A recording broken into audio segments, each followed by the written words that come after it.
Welcome to Ashwini ಕನಸು blog. ಎಲ್ಲ ಹೇಗಿದ್ದೀರಾ? ಚೆನ್ನಾಗಿದ್ದೀರಾ ಅಂತ ಭಾವಿಸ್ತಾ ಇವತ್ತಿನ ಒಂದು ವಿಡಿಯೋ ಸ್ಟಾರ್ಟ್ ಮಾಡ್ತಾ ಇದ್ದೀನಿ. ಇವತ್ತಿನ ವಿಡಿಯೋದಲ್ಲಿ ಏನಪ್ಪ ಅಂದರೆ, ಎಲ್ಲ ಹೆಣ್ಣಿನ ಜೀವನ ಇದೇನಾ?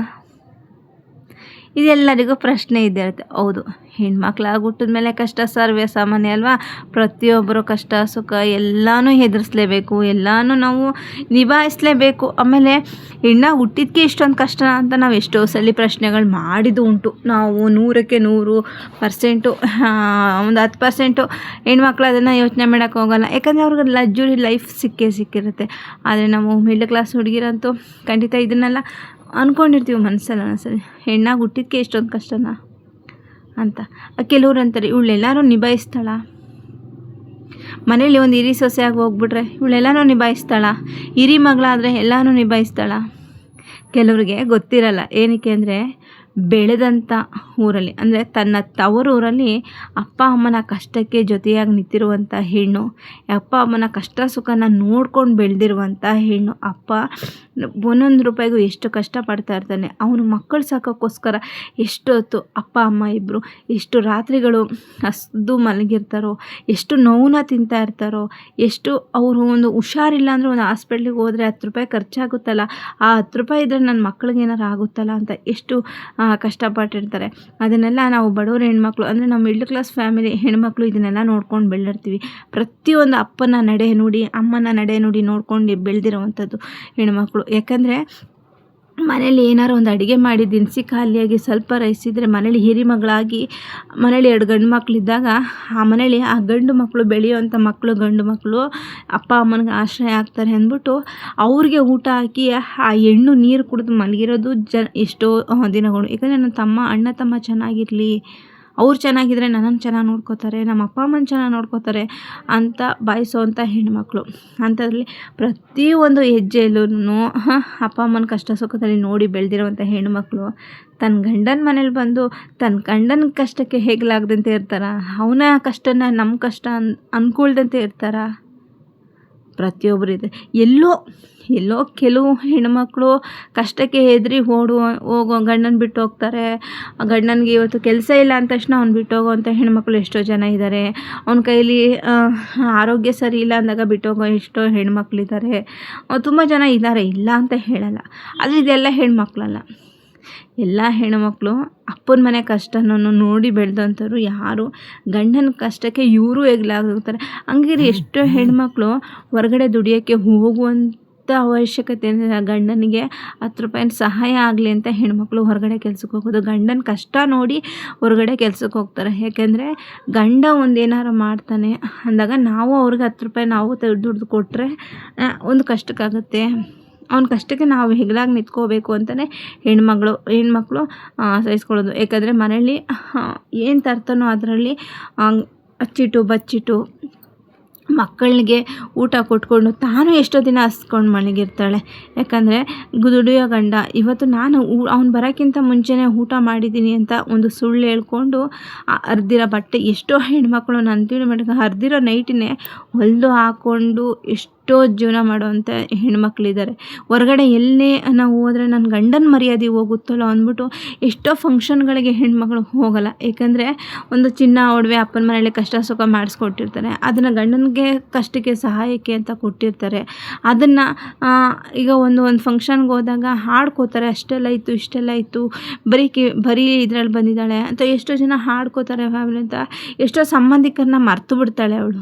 ಯಾಕಂದರೆ ಗಂಡನ ಸ್ವಾಭಿಮಾನಕ್ಕೆ ಕುತ್ತು ಬತ್ತು ಅಂತಂದರೆ ಯಾವ ಹೆಣ್ಮಕ್ಳು ಅಷ್ಟೇ ಆ ಸಂಬಂಧ ಇದ್ದರೂ ಅಷ್ಟೇ ಎಲ್ಲರೂ ಅಷ್ಟೇ ಅಂತ ಅಂದ್ಕೊಂಡು. ಯಾಕಂದರೆ ಇದು ನಾನೇ ಆಗ್ಬೋದು.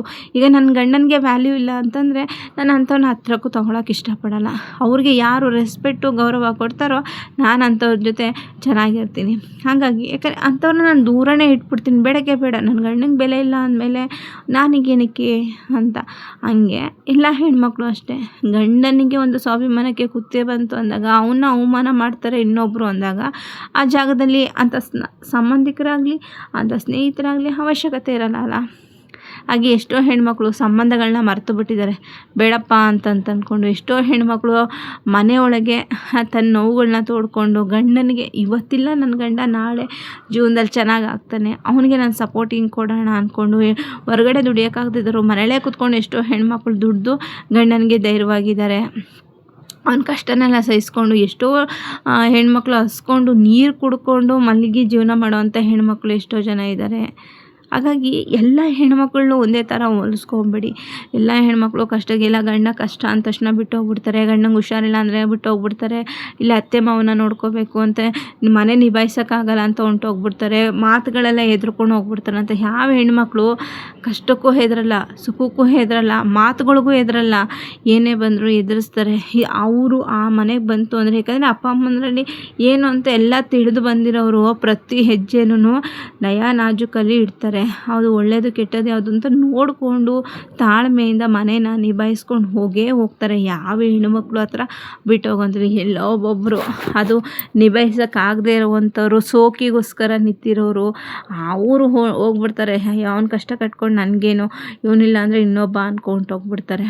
ಆದರೆ ಅದು ಲೈಫೇ ಅಲ್ಲ. ನಿನ್ನೆ ಒಂದು ವಿಡಿಯೋದಲ್ಲಿ ಹೇಳಿದ್ನಲ್ಲ, ಅದು ಲೈಫೇ ಅಲ್ಲ.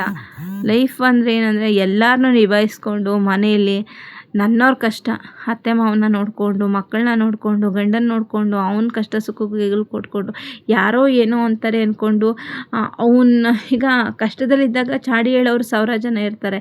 ಆ ಕಷ್ಟದಲ್ಲಿ ಅವ್ರು ಹೇಳ್ತಾರನ್ನೆಲ್ಲ ಕಿವಿಗೆ ಹಾಕ್ಕೋಬಾರ್ದು. ಯಾಕಂದರೆ ಗಂಡ ಕಷ್ಟ ಅಂತಿದ್ದಾಗ ಬಂದು ತಲೆ ತುಂಬೋ ಅಂಥವ್ರು 100 ಜನ ಇರ್ತಾರೆ. ಅಕ್ಕಪಕ್ಕದವರು, ಸಂಬಂಧಿಕರು ಬಂದು ತಲೆ ತುಂಬ್ತಾರೆ. ಅವನ ಜೊತೆ ಇದ್ದರೆ ನಿಂಗೆ ಏನು ಸಿಗುತ್ತೆ, ನೀನು ಹೋಗಿ ಜೀವನ ಕಟ್ಕೊ, ನಿಂದಿದು ಹಂಗೆ ಹಿಂಗೆ ಅಂತ ಸುಮ್ಮನೆ ಇಲ್ಲೇನೆಲ್ಲ ಹೇಳ್ತಾರೆ. ಆದರೆ ಅವ್ರಿಗೆಲ್ಲ ಒಂದು ಮುಟ್ಟು ನೋಡ್ಕೊಳ್ಳೋಂಗೆ ನೀವು ಅವನಿಗೆ ಹೆಗಲು ಕೊಟ್ಕೊಂಡು ಅವ್ರ ಜೊತೆ ನಿಂತ್ಕೋತು ಅಂದರೆ ನಿಮ್ಮ ಲೈಫ್ ಬಂಗಾರ. ನಿಮ್ಮಂಥ ಹೆಂಡ್ತಿ ಪಡೆದವನು ಅವನೇ ಪುಣ್ಯವಂತ ಆಗಿರ್ತಾನೆ. ನನ್ನ ಹೆಂಡ್ತಿ ನನ್ನ ಕಷ್ಟದಲ್ಲೂ ನಿಂತ್ಕೊಂಡ್ಲು, ಸುಖದಲ್ಲೂ ನಿಂತ್ಕೊಂಡ್ಲು, ಇಂಥ ಹೆಂಡ್ತಿ ಪಡೆದ್ನಲ್ಲಪ್ಪ ಅಂತ ಅನ್ಕೋಬೇಕು. ಹಂಗೆ ನೀವು ಆಡ್ಕೊಳ್ಳೋರು, ನೋಡ್ಕೊಳ್ಳೋರು ಬಾಯಿ ಮುಚ್ಚಿಸ್ಬೇಕು ಅಂದ್ಕೊಂಡು ಅವನ ಜೊತೆಗೆ ಹೆಗಲಾಗಿ ತುಂಬ ಜನ ಹೆಣ್ಮಕ್ಳು ನಿಂತಿದ್ದಾರಪ್ಪ. ಅದಕ್ಕೆ ನನಗೆ ಇವತ್ತು ಗ್ರೇಟ್ ಅನ್ನಿಸ್ತಿದೆ. ಅಪ್ಪ ಅಮ್ಮನ ಮನೆ ಅಂತ ಅಂದ್ಬಿಟ್ಟು ಗಂಡನ ಕಷ್ಟಕ್ಕೆ ಆಗುವಂಥದ್ದಲ್ಲ. ಅಂದರೆ ಅಪ್ಪ ಅಮ್ಮನ ಮೇಲೆ ತೊಗೊಂಬರ್ಬೋದು, ನಾಳೆ ದಿನ ಅಪ್ಪ ಅಮ್ಮನ ಮೇಲೆ ಆಡ್ಕೋತಾರೆ, ಅದು ಕೊಟ್ಟೆ ಇದು ಕೊಟ್ಟೆ, ಅದೆಲ್ಲ ಜೀವನ. ಗಂಡನ ಕಷ್ಟ ಇದೆ ಅಂದ್ಬಿಟ್ಟು ಅಪ್ಪ ಅಮ್ಮನ ಮನೇಲಿ, ಯಾಕಂದರೆ ಅವರು ಇನ್ನೊಬ್ಬರ ಹತ್ರ ಸಾಲ ಮಾಡಿ ತಂದು ಕೊಟ್ಟಿರ್ತಾರೆ, ಅದೆಲ್ಲ ಜೀವನ.